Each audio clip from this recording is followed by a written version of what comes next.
예, 오늘 본문 로마서 1장 16절 말씀을 중심으로 구원을 주시는 하나님의 능력이라는 제목과 함께 은혜를 받았으면 참 좋겠습니다. 복음은 구원을 주시는 하나님의 능력이다. 참 중요한 것은 우리가 신앙생활 때에 우리가 복음에 대해서 우리가 어떤 반응을 나타내는가, 너무너무 중요하죠. 우리 신앙생활을 우리가 잘하는 것, 또 신앙생활을 통해서 영향을 끼치는 것, 여러 가지 우리 신앙생활인데 필요한 것들이 많은데, 신앙생활이 영적 싸움이기 때문에 흔들릴 때도 있고 좌절할 때도 있거든요. 그럴 때마다 우리는 복음은 구원을 주시는 하나님의 능력이다 하는 이 복음의 능력을 우리가 힘입지 아니하면 영적으로 이렇게 깔아앉게 되죠. 그래서 오늘 그 부분을 우리가 좀 다루면 좋겠습니다. 지금 하나님의 생명 시리즈 오늘이 9번째 시간인데요. 저도 이제 세계 여행을 이렇게 많이 간 건 아니지만은 그래도 이렇게 다녀보면 우리 동양과 서양, 그죠? 아시아권과 또 이렇게 유럽, 또 미국 이렇게 다녀보면 차이가 있습니다. 어떤 차이가 있는가 하면 분위기죠. 아시아권에 이렇게 가게 되면 많이 어두운 편입니다. 그리고 얼굴의 표정이 그렇게 밝지 못하고 참 어둡다. 근데 이제 미국이라든지 유럽에 이렇게 가게 되면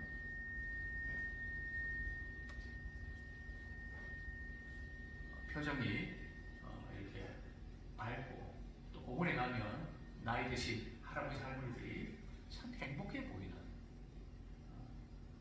그 차이가 뭘까 생각을 하는데요. 아마 그 차이는 기독교 문화와 다른 문화의 차이점 아닐까. 기독교는 복음이 들어갔기 때문에 물론 지금 서구도 많이 타락하고 영적으로 많이 힘해졌지만, 그러나 그 뿌리에는 말이죠, 저변에는 복음의 영향력이 있거든요. 그래서 복음은 기쁜 소식이잖아요. 이것이 참 크다. 복음에 대한 반응에서 이제 차이가 나는데, 동양과 서양의 차이점이 있다고 합니다. 동양 사람들은 생각 자체가 말이죠, 자신에 대해서 어떤 평가를 할까요? 대부분은 과소평가를 한다는 거죠. 내가 뭐 하겠나. 그리고 자꾸 이제 어떤 내가 죄인이고 이렇기 때문에 굉장히 위축되어 있는, 반면에 유럽인들은 이렇게 자신에 대해서 말이죠, 과대평가를 합니다. 예를 들어서 학교 성적도 말이죠, 그렇게 좋게 나오지 않았는데 자기는 시험 되게 잘 봤다고 생각해요. 그러나 동양의 학생들은 말이죠, 시험을 잘 봤는 성적이 좋은데 자기는 못 봤다고 생각합니다. 그래서 사고방식 자체가 이제 동양 사람들은 부정적인 자아상에 맞습니다. 내가 뭐 하겠어. 늘 그런 생각들 많이 하고, 반면에 서양 사람들은 굉장히 긍정적인 그런 자아상을 갖고 있습니다. 그래서 제가 이 외대에 있으면서 외국인 교수들이 많은 외국인 교수거든요. 그러면 머리를 흔드는 부분이 뭔가 하면, 특별히 여대생들 가운데 성적이 이렇게 A면 성적이 되게 좋은 거잖아요. 근데 꼭 A 플러스를 받아야 된다고, 이렇게 A 플러스를 받아야 자껏 할 수 있다고 그게 매달린다는 거죠. 그러나 그 사람들은 C 학점만 되면 말이죠, 나머지 신경 안 쓰거든요. 기본적으로 70점만 되면 다 잘 봤다 그러거든요. 그래서 그 외국인 교수가 이해를 못하겠다. 한국의 학생들은 좀 이상한 것 같다고 그런 이야기를 종종 하는데요. 그 다음에 또한 이제 신앙은 갖고 있지만 특별히 이제 동양에 있는 분들은 그 율법적인 틀, 권위적인 뭐 이거 해야 된다, 저거 해야 된다는 이런 어떤 이게 그 엄한 그 가정 그런 데서 신앙이 형성되기 때문에 굉장히 진리 안에 자유함이 없고 어떤 틀에 이렇게 매여 있는 것 같은 그런 경향들이 있다는 거죠. 반면에 우리 서양인들은 진리 안에서 자유함을 누리는 것은 좋은데 자기 자신이 죄인이라고 하는 심각성을 깨닫지 못하는 이런 경향들을 우리가 보게 됩니다. 자, 첫 번째로 당신은 복음에 대해서 어떤 반응을 나타내십니까? 당시에 로마서 기록할 당시에 사람들은 복음에 대해서 어떤 반응을 나타냈을까요? 우리 로마서 1장 우리 16절 우리 한번 같이 한번 더 읽겠습니다. 시작. 내가 복음을 부끄러워하지 아니하노니 이 복음은 모든 믿는 자에게 구원을 주시는 하나님의 능력이 됩니다. 먼저는 유대인에게요 그리고 헬라인에게로다. 당시 유대인들과 헬라인들, 즉 그리스도인들은 복음에 대해서 어떤 반응을 나타냈을까요? 우리 고린도전서 1장 22절부터 24절까지 우리 한번 같이 읽겠습니다. 고린도전서 1장 22절부터 24절까지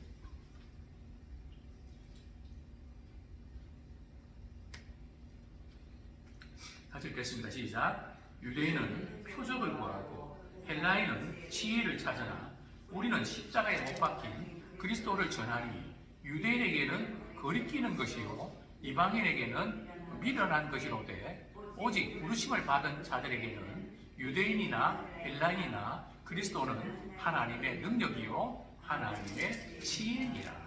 자, 여기 보면 유대인은 뭘 구한다고요? 표적과 이적과 능력을 구한단 말이죠. 예수님께서 공생에 시작하실 때에 초기에는 말이죠. 많은 호응도 얻었고 많은 능력과 기적이 나타나니까 저분이 메시아다. 설령 다른 메시아가 온다 그래도 저분처럼 이런 능력과 기적을 행할 수가 있겠나 해서 예수님을 메시아로 모시려고 하는 임금으로 삼으려고 하는 그런 분위기였습니다. 그런데 예수님께서 갑자기 말이죠. 자신이 십자가에 못 박혀 죽어야 돼 고난당한다고 말씀하시고 아무래도 지금 말이죠. 유대인들은 지금 로마의 식민지 안에서 너무 힘든데 그래서 메시아가 오셔서 그냥 로마를 무찌르고 말이죠. 거기서 자유함을 주고 여러 가지 면에서 우리나라가 살아나야 될 텐데 이런 걸 기대했는데 십자가의 죽음을 말씀하시고 고난을 말씀하시니까 지금도 고난당해서 지금 우리 힘든데 그러니까 자신들이 생각하는 메시아가 아니라고 생각한 거죠. 간혹 제가 이제 유튜브에서 탈북자들의 그런 이야기를 이렇게 넘어와서 이렇게 느꼈던 부분들을 이렇게 이야기하는 프로를 이제 간혹 보면 뭐 이런 거더라고요. 그 탈북자들이 이제 남한에 와서 또 교회를 사는 경우들이 많거든요. 그럼 교회 가면 예수 믿고 구원받아서 어디 가라고요? 천국 가야 된다고. 그러면 탈북자는 그럽니다. 여기 지금 대한민국이 천국인데 뭐 천국을 뭐 더 말하냐고. 또 어떤 경우는 그냥 사는 게 너무 힘들면 지금 내 삶이 지옥인데 뭐 지옥 간다고 내가 겁날 줄 아냐고. 뭐 이런 이야기가 합니다. 그래서 유대인들은 말이죠. 표적과 능력과 그죠? 영광과 이런 것들을 이렇게 듣고 싶은데 십자가 사건을 이야기하니까 유대인에게서 거리끼는 거예요. 그 싫은 거예요. 불편한 거죠. 그래서 예수님을 십자가에 못 박게 되죠.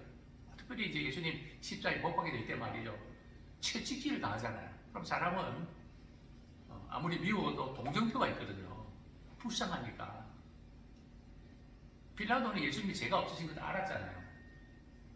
그래서 채찍질 해갖고 말이죠. 이제 명절이 되면 한 사람은 이제 사면을 시키는데 당연히 예수를 사면시켜달라고 요구할 줄 알았는데 바라바를 사면시켜달라고 하지 않습니까? 물론 바리새인과 서기관들이 종교 지도자들이 선동을 해서 그랬지만 예수님이 십자가에 못 박혀 고통당하는 걸 보니까 어떻게 저렇게 나약한 분이 어떻게 메시아일 수 있냐? 아니라는 거죠.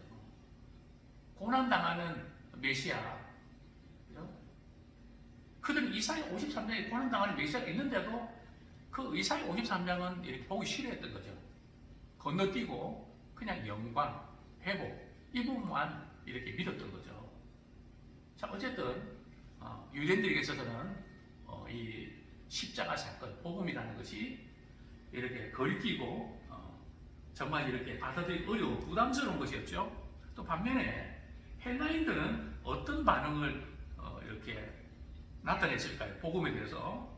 자, 20일 보면 헬라인은 뭐를 찾는다고요? 지혜를 찾아라. 그리고 23절 하반절에 보면은 이방인에게는 미련한 것이로되. 헬라의 철학이 유명하잖아요. 그리스에 철학자들이 많이 나왔잖아요. 소크라테스라든지 이런. 그래서 그들은 항상 어떤 지혜, 철학, 논리적인 거, 그 철학은 뭔가 말이죠. 이점이에요. 다른 종교도 이점이거든요. 불교도 사실 종교가 아니고 이점이에요. 이점이 뭔가 하면 유교도 이점이거든요. 영어로 보면 그것은 인간이 필요해서 만든 것이 만든 종교죠. 부디즘, 컨피즘, 유교는 말이죠. ISM으로 끝납니다. 그건 인간이 만든 것이라는 거거든요. 그러니까 내 노력으로 내 문제를 해결하고 내가 죄를 지었다면 내가 죄에 대한 책임을 져야지. 왜 예수님을 의지해서 그분을 이렇게 십자가에 못 박혀서 믿는다는 게 자존심이 상하고 이게 못마땅한 거예요. 그래서 안 믿는 사람들 눈에서 볼 때는 말이죠. 우리가 죄인이라서 예수를 믿어 구원받다면 되게 이렇게 자존심 상해합니다. 나는 내 힘으로 할 수 있는데 왜 자꾸 다른 사람의 힘을 의지해서 예수라는 분을 의지해서 믿으려고 하냐. 그래서 그분들의 어떤 눈높이에서는 그게 되게 비련하고 어리석은 것처럼 느껴진다는 거죠. 세상 사람들은 그래서 우리가 예수 믿으라 그러면 나는 이걸 믿는다고. 내 힘을 믿고 내 능력을 믿고 돈을 믿고 그렇게 말하지 않습니까? 누가 대신해서 나를 보호해준다는 것 자체가 부끄럽고 자존심 상한다는 거죠. 이제 복음에 대해서 그들은 그런 반응을 나타냈죠. 자, 그런데 사도 바울은 복음에 대해서 어떤 반응을 나타냈을까요? 내가 복음을 부끄러워하지 아니하오니.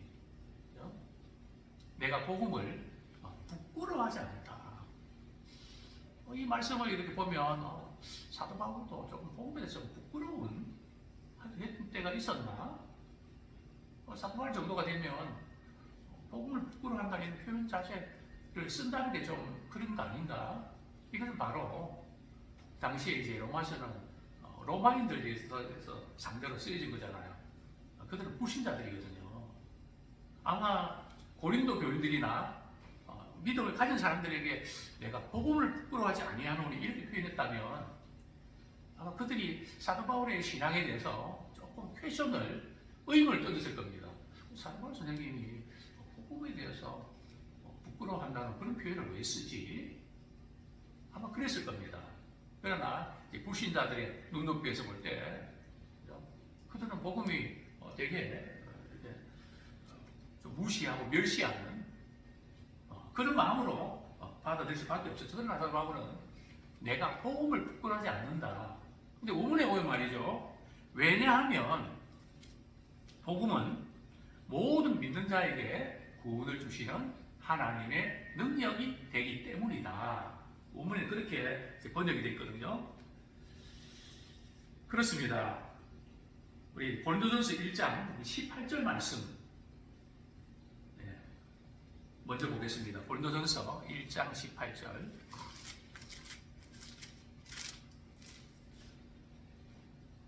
같이 읽겠습니다. 시작. 십자가의 도가 멸망하는 자들에게는 미련한 것이요 구원을 받는 우리에게는 하나님의 능력이라.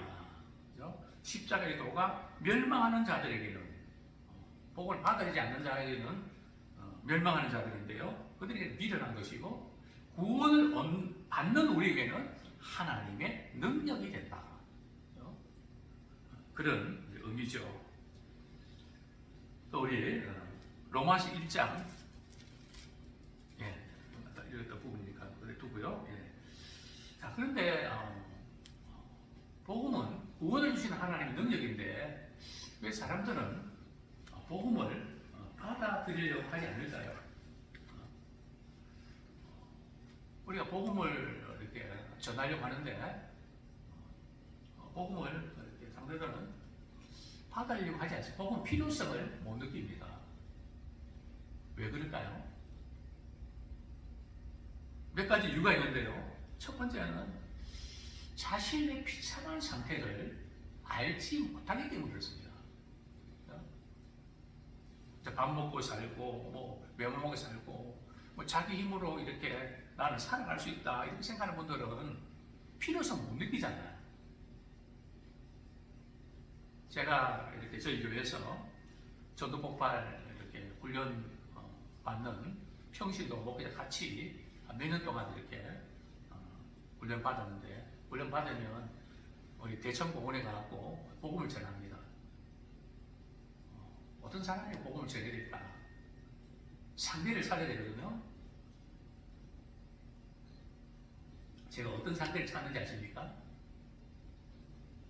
담배 딱 꼬랑 물고 말이죠. 담배를 이렇게 피울 때 길게 말이죠. 빨아들이고 길게 내뱉는 그런 분을 찾습니다. 왜요? 고민이 많다는 거지. 힘들다는 거죠. 인생 사는 게 너무 골치 아프다는 거죠. 담배 피는 자세나 기분 알거든요. 그래서 그분에게 찾아가서 이야기하면 잘 받아들입니다. 왜냐하면 너무 힘드니까. 그래서 이 복음도 내 자신의 영적인 상태가 얼마나 비참한지, 자기 자신에 대해서 자신이 어떤 죄인인지를 아는 분들은 그 문제를 해결하려고 하지 않습니까? 두 번째는 말이죠. 우리가 죄를 지었을 때 우리 하나님께서 진노하시는데, 또 지옥의 불 속에 집어넣으시는데 하나님의 진노가 얼마나 무서운지 그것을 아는 분들은 구원의 손길을 찾게 됐거든요. 제가 전도하고 시절에 전도할 때 참 복음에 대해서 이렇게 전도하면, 또 지옥에 대해서도 강하게 이야기하면 막 그냥 웁니다. 내가 어떻게 하면 돼?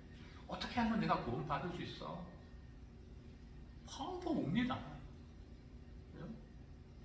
그때 이제 복음을 전하면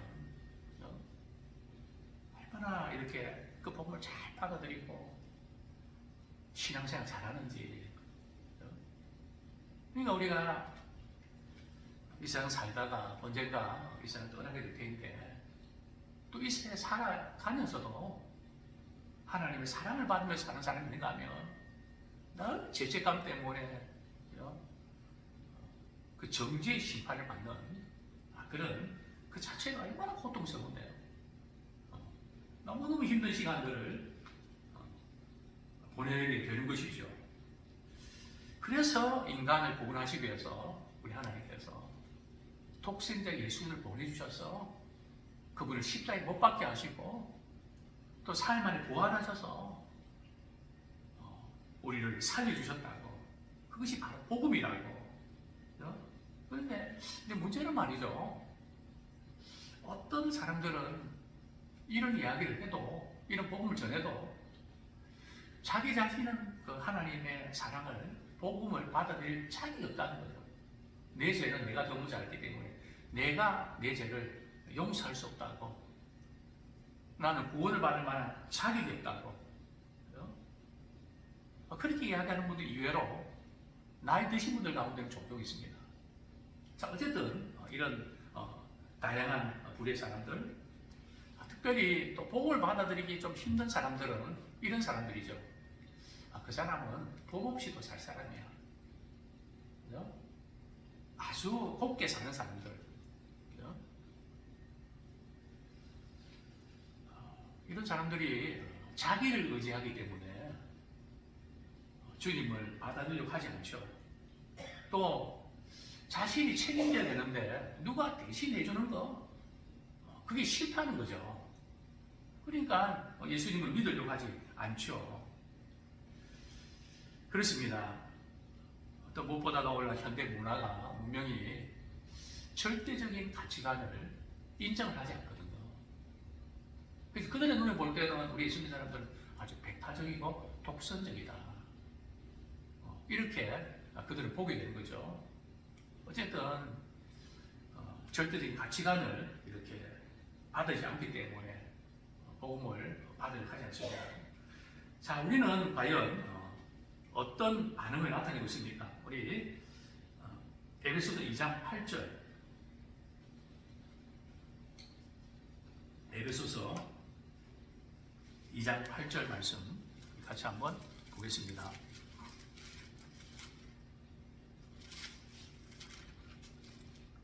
시작. 너희는 그 은혜에 의하여 믿음으로 말미암아 구원을 받았으니 이것은 너희에게서 난 것이 아니요 하나님의 선물이라.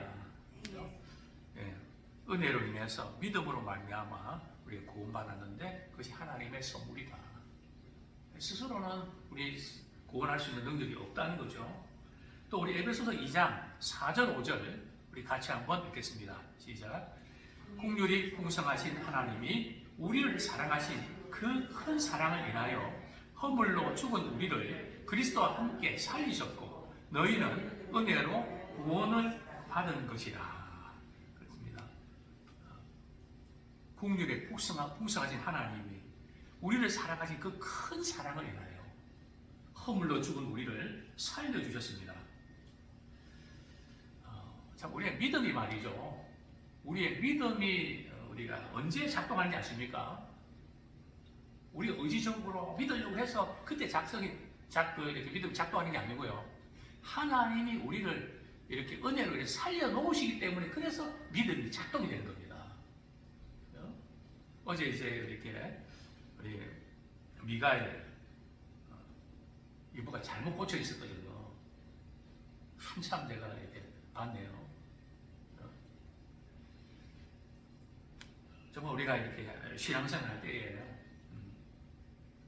바른 믿음의 자리에 들어가야 되고 코스를 잘 잡아야 되는데 그냥 하나님께서 우리 은혜 주신 거 그대로 받아들이면 되는데 그걸 꼭 내가 뭐 어떻게 잘해보려고 말이죠.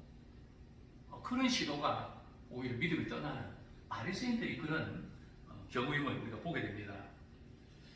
그렇습니다. 하나님의 사랑이 우리에게 부어질 때에 우리 믿음이 작동하고 살아나게 된 것이죠. 자, 두 번째로 복음이 당신에게 구원의 능력입니까?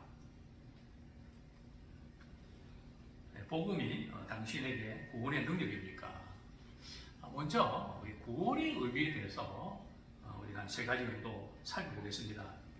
성경에는 구원이라는 단어는 똑같지만 의미가 한 세 가지 의미로 사용되고 있음을 보게 되는데요. 첫 번째 의미는 구원의 과거적 의미입니다. 누가복음 1장 77절 말씀. 누가복음 1장 77절 말씀.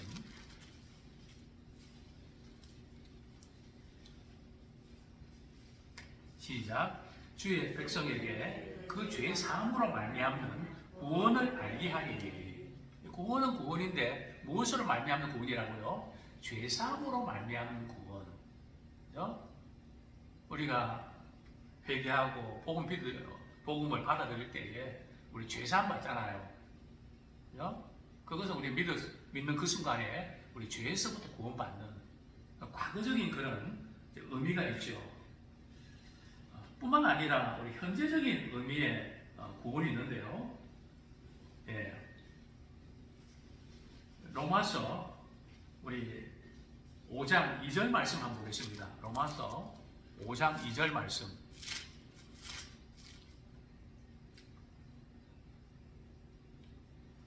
같이 읽겠습니다. 시작. 또한 그로 말미암아 우리가 믿음으로써 있는 이 은혜에 들어감을 얻었으며 하나님의 영광을 바라고 즐거워하느니라.